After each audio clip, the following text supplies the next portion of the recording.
অনেকটা পথ ট্রেকিং করতে হবে। জাস্ট দেখেন ভিউটা। আমরা কিন্তু একটা লেপার্ডের বাচ্চা দেখলাম, রাস্তা ক্রস করলো। সামনে দেখবেন এই যে এটা হচ্ছে নাম বালা নদী। আচ্ছা, দেখা যাচ্ছে না ঠিক। তাপ আর জ্যাকেট ফ্যাকেট রয়েছে, আর প্রাকৃতিক দৃশ্যটা কিন্তু দারুণ। নমস্কার বন্ধুরা, আবারও আমার চ্যানেলে সবাইকে স্বাগত জানাচ্ছি। এই 2024-এর প্রথম ভিডিও এটা। তো প্রথমে সকলকে জানাচ্ছি হ্যাপি নিউ ইয়ার। আর আজ হচ্ছে 15ই জানুয়ারি। তো আমাদের অসমে আজ মাঘ বিহু বা উরুকা বলে, আর আমাদের বাঙালিদের কিন্তু মকর সংক্রান্তি বা পৌষ সংক্রান্তি। আজ তো আপনারা দেখলেনি আমার ঘরে পুজো হচ্ছিল, বাস্তব পুজো। তো এনিওয়ে, আমরা আজ যাচ্ছি হচ্ছে ডুয়ার্সের একটি অফবিট ডেস্টিনেশন ল্যাপচাকা।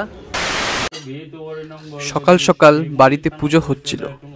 প্রত্যেকবারের মতন এবারও এ ব্যাগটা আমার সঙ্গী ছিল। তারপর 1 লিটার একটা জলের কার্টুন নিয়ে বেরিয়ে পড়লাম। টোটো চড়ে পৌঁছে গেলাম কোকরাঝাড় রেলওয়ে স্টেশনে। সুপ্রভাত বন্ধুরা, এই মুহূর্তে আমি চলে এসেছি কোকরাঝাড় রেলওয়ে স্টেশনে। আর এখন সময় হচ্ছে ঘড়ির কাঁটায় 7:30। আমাদের আজকের গন্তব্য কিন্তু এখান থেকে শুরু হবে। আর আজকের ট্রেন নাম্বার 1574।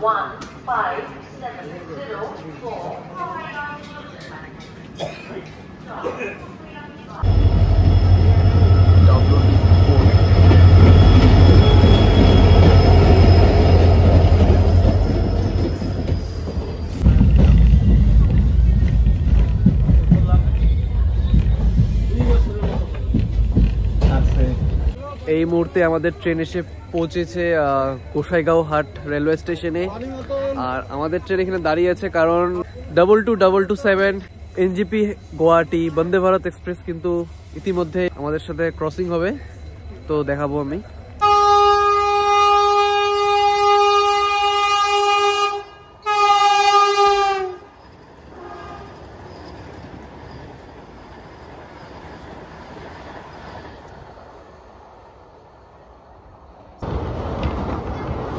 এটা হচ্ছে সংকোষ নদী, যে নদীটা আসাম এবং ওয়েস্ট বেঙ্গলকে ডিভিশন করেছে।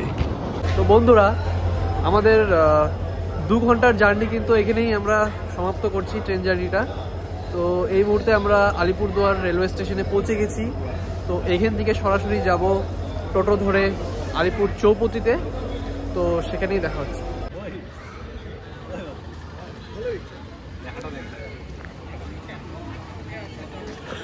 আমরা আজকে কিন্তু একটা টোটো নিয়ে নিলাম, 3 জনে বসে করেছি। টোটো করে কিন্তু চলে যাব একদম চৌপতিতে, আলিপুর চৌপতি মোড়ে।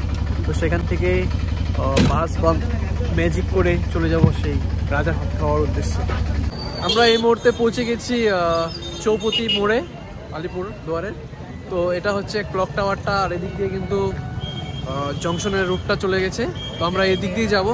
তো এখন আমরা সকালের খাবারটা এখানেই সেরে নেব।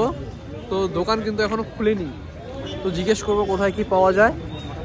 এই একটা দোকান পেলাম, তো এখান থেকে আপাতত চা নিয়ে নিয়েছি আর ডালপুরি অর্ডার করলাম। তো আর ইনি হচ্ছে বক্সিয়ার থেকে চলে আসলো এখন আমাদের সাথে যোগদান দিতে। কিসে আসলি? বাস। হ্যাঁ, বাস। কখন বেরিয়েছিস বাড়ির থেকে? 7টা। কতক্ষণ লাগলো? 2 ঘন্টা? 2.5 ঘন্টা। চা খাবি না? তো আমরা চায়ের সাথে কিন্তু ডালপুরি নিয়ে নিয়েছি। তো বন্ধুরা, এই মুহূর্তে আমি আলিপুরদুয়ার জেলা পরিষদের কাছে দাঁড়িয়ে আছি। তো আমার কিন্তু এক ভিউয়ার্সের সাথে দেখা হয়ে গেল। ভাই, তোমার নাম? আমার নাম রাহুল। রাহুল? হ্যাঁ, আমি ওনার অনেক বড় ফ্যান, অনেক ভিডিও দেখেছি, খুব ভালো লাগছে। এখানেও অনেক ভিডিও দেখে। তো এই ভিউয়ার্সের সাথে কিন্তু আমার দেখা। ভাই ভালো থাকবে। হ্যাঁ হ্যাঁ হ্যাঁ, ঠিক আছে, পরে দেখা হবে আবার। আবার আসবো আলিপুরে। তো বন্ধুরা, এদিক দিয়ে কিন্তু কামাখ্যাগুড়ি বা আসামের গাড়িগুলো কিন্তু এদিক দিয়ে আসে। আর এদিকে চলে যাচ্ছে ফালাকাটা ধূপগুড়ির রুটটা। আর এদিক দিয়ে কিন্তু যে নর্থ বেঙ্গলের ডুয়ার্সের রুটটা, আলিপুরদুয়ার জংশন হয়ে রাজা ভাতখাওয়া, হ্যামিল্টনগঞ্জ, হাসিমারা, এই রুটটা দিয়ে কিন্তু চলে গেছে। তো আমরা আজকে এই রুট দিয়ে কিন্তু যাব শেয়ার গাড়ি করে রাজা ভাত খাওয়ার উদ্দেশ্যে। আমরা কিন্তু বাস পেলাম না, তো আমরা নিয়েছি শেয়ার গাড়ি। তো আমরা এই চৌপতি থেকে কিন্তু উঠে পড়লাম। তো দুজন সামনে বসে আছে আর আমরা দুজন কিন্তু পিছনে বসে আছি। এর নাম হচ্ছে চিকু ভাই, আমার ব্লগে বোধহয় সেকেন্ড টাইম। এর আগে একটা পিকনিক ব্লগে ছিল, বিগ ফ্যান বলেছিল। দেখো big fan sir, big fan.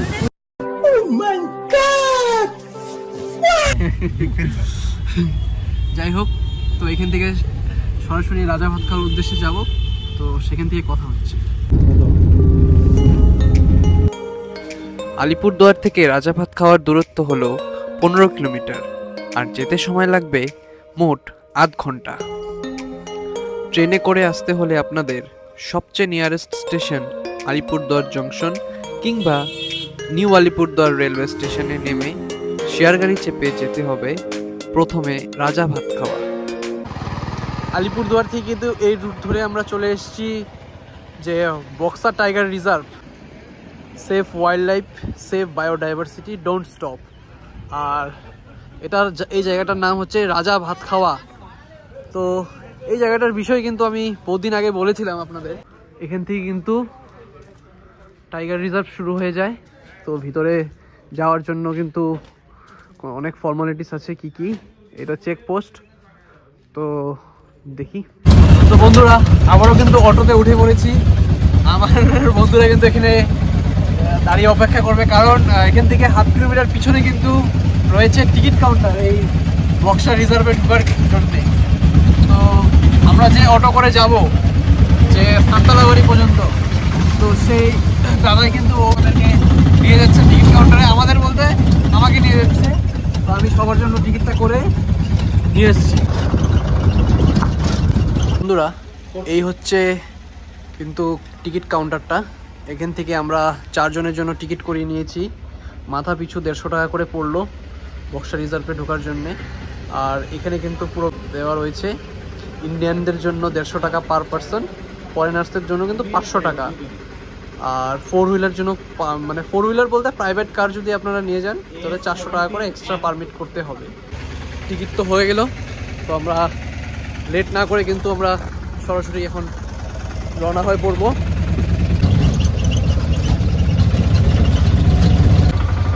এখানে কিন্তু হয়তো আমাদের চেক করবে। হ্যাঁ, ঠিক আছে।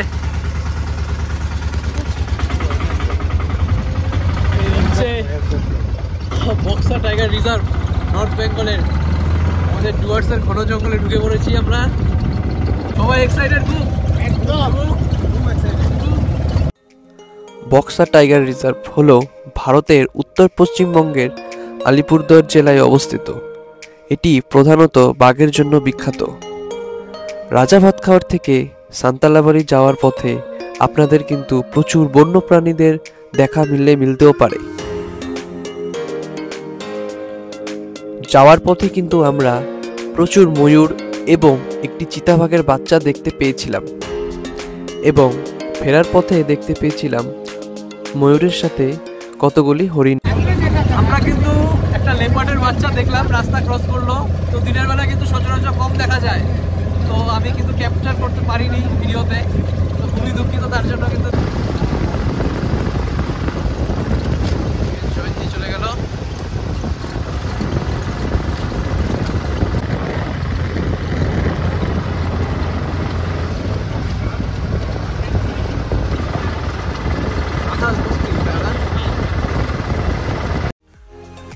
রাজা ভাত খাওয়া থেকে সান্তালাবাড়ির দূরত্ব হলো 15 কিলোমিটার, আর অটোতে করে গেলে ভাড়া পড়বে মাথাপিছু 100 টাকা করে। এই অটো জার্নির মোট সময় লাগবে আধ ঘন্টা। তো বন্ধুরা, আমরা কিন্তু সান্তালাবাড়ি যে আছে সেখানটায় কিন্তু পৌঁছে গেছি। তো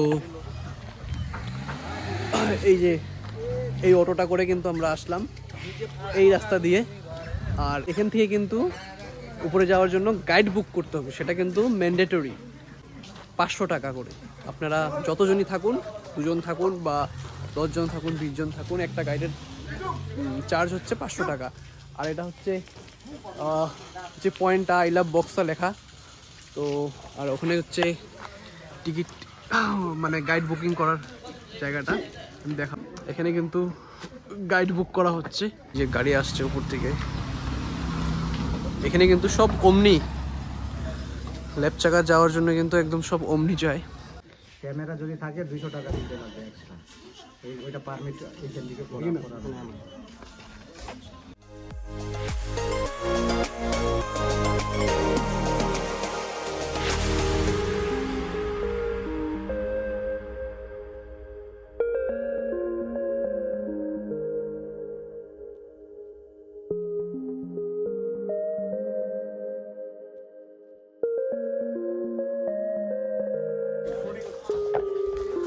তো এই হচ্ছে কিন্তু 0 পয়েন্ট, সান্তালাবাড়ির থেকে 0 পয়েন্ট পর্যন্ত এই অমনি করে আসলাম। মাথা পিছু 120 টাকা করে পড়লো, 125 টাকা সরি, মোট 400 টাকা লাগলো। তো আমরা 2-2.5 কিলোমিটার ট্রেকিং করে আসতে পারতাম, বাট লেট হওয়াতে আমরা কিন্তু সেটার অপশনটা নিলাম না। আর এখানকার কিন্তু সিনিক বিউটিটা কিন্তু বেশ দারুণ। এখান থেকে কিন্তু ট্রেক করা শুরু হয় এই যে জায়গাটার থেকে। আর এইখানটায় একটা ছোট্ট স্টল আছে, তো সেখানে আমরা হালকা কিছু খাবার কিনে নিচ্ছি, কেক, ফ্রুটি। थोड़ा नमक दीजिए।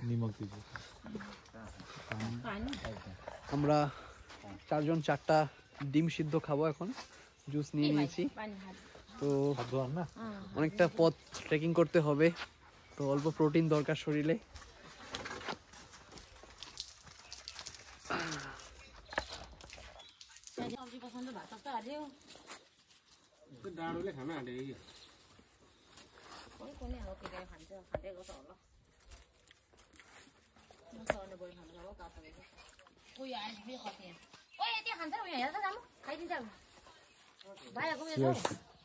তোর ডিম কোথায়? गजब बेइज्जती। এই হচ্ছে 0 পয়েন্ট থেকে ভিউ। দেখেন এরা ট্রেক করে চলে আসলো। আমার বন্ধুরা কিন্তু উপরে চলে গেছে অনেকটা দূর, আর আমি এখন উঠছি। বেশ ফাটবে মনে হচ্ছে। এখানকার ভিউ বেশ সুন্দর। আগে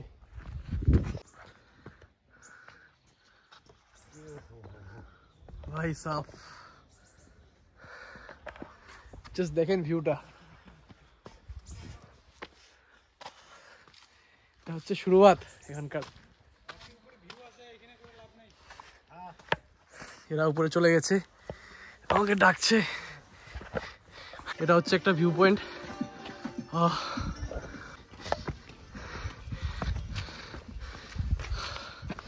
একটা ডগি।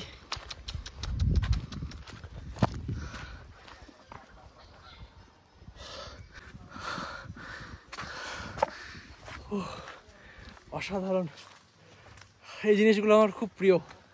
জানি না কি বলে এগুলোকে, আপনারা জেনে থাকলে অবশ্যই আমার কমেন্ট বক্সে জানাবেন লিখে। ও মাই গড, এখানে একটা দোলনা আছে, জাস্ট ভিউটা দেখুন। এ হচ্ছে আমাদের গাইড দাদা। দাদা আপনার নাম? আমার নাম রোহন থাপা। রোহন থাপা, আপনি কি এখানকার লোকাল? আচ্ছা, এই জায়গাটার বিষয়ে একটু কিছু বলেন।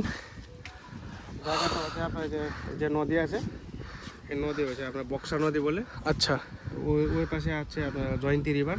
আচ্ছা আচ্ছা, যে জয়ন্তী বলতে আপনার যে মহাকাল, বড় মহাকাল, ছোট মহাকাল হয়ে ওই নদী হয়ে জয়ন্তী ঢোকা যায়, ঠিক আছে। আর সামনে দেখবেন যে এটা হচ্ছে নাম বালা নদী। আচ্ছা, দেখা যাচ্ছে না ঠিক মতো। সামনে দেখা যাচ্ছে না ওটা ভালো করে, মানে ফগ এলাকা আছে, হ্যাঁ হ্যাঁ, হালকা দেখা যাচ্ছে। হ্যাঁ, যে ওটা হচ্ছে জয়ন্তী ঢোকার সময় একটা ব্রিজ পড়বে, আচ্ছা এটার নাম হচ্ছে বালা নদী। আচ্ছা আচ্ছা আর 3টা নদী লাস্টে গিয়ে মিট হচ্ছে আপনার যে রাইডাক, আচ্ছা রাইডাক রিভারে নদীতে ওটা মিট হচ্ছে, ঠিক আছে। আর যত জঙ্গল আছে ওগুলো সব মানে বক্সা টাইগার রিজার্ভের রেঞ্জে পড়তেছে। আচ্ছা, বন্ধুরা কিন্তু ফটোশুট শুরু করে দিয়েছে জায়গাটার বিষয়। কখনো নিচের দিকে যাচ্ছি, কখনো উপর দিকে উঠছি, বেশ দারুণ এক্সপিরিয়েন্স। এখানে কিন্তু একটা ছোট্ট পাহাড়ি নদী পাহাড়ের উপর থেকে কিন্তু বয়ে এসেছে, যদিও জল নেই এই মুহূর্তে। বর্ষাকালে কিন্তু প্রচুর জল থাকে।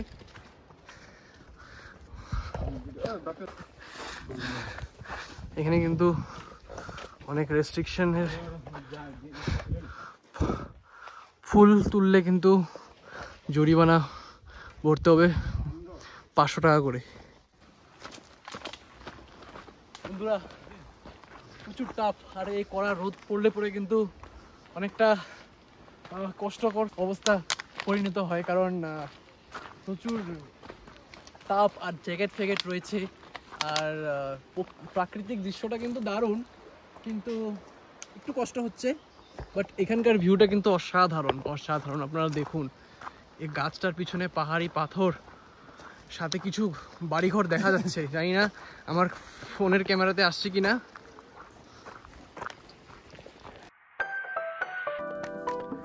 এই ভিডিওটা এখানে সমাপ্ত করছি। পরের ভিডিওতে আমি আপনাদেরকে দেখাবো বক্সা ফোর্ট, লেপচাকা গ্রামের বসবাস এবং সূর্যোদয়ের এক অপরূপ দৃশ্য। যদি আপনাদের ভিডিওটা ভালো লেগে থাকে অবশ্যই লাইক, কমেন্ট, সাবস্ক্রাইব, শেয়ার করতে একদমই ভুলবেন না। ধন্যবাদ।